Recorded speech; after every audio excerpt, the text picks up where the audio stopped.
padişah değil. Bu devirde kimse sultan değil, hükümdar değil, vezir değil.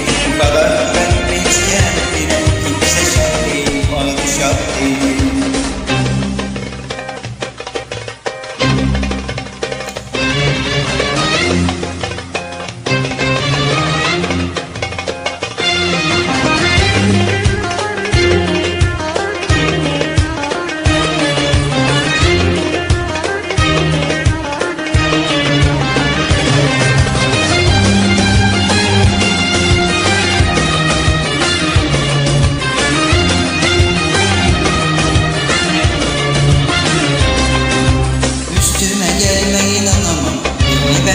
Sevmediğin bilir, bu sefer de yalancı ben olamam. Seni bir kalemde rezil ederim, sakın üstüme gelme inanamam.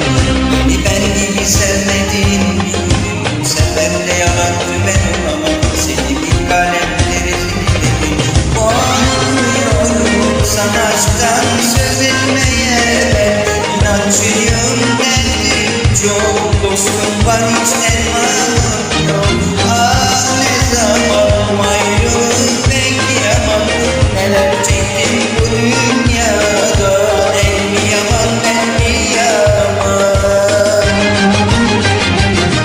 Bu devirde kimse sultan değil, hükümdar değil, vezir değil. Bu kadar güvenme hiç kendine, kimse şah değil, padişah değil.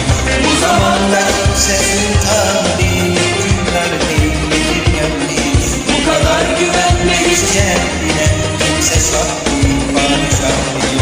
Bu devirde kimse sultan değil, hükümdar değil, vezir değil. Bu kadar güvenme hiç kendine, kimse şah değil, padişah değil. Bu devirde kimse sultan değil, hükümdar değil, vezir değil. Bu kadar güvenme hiç kendine, kimse şah değil, padişah değil.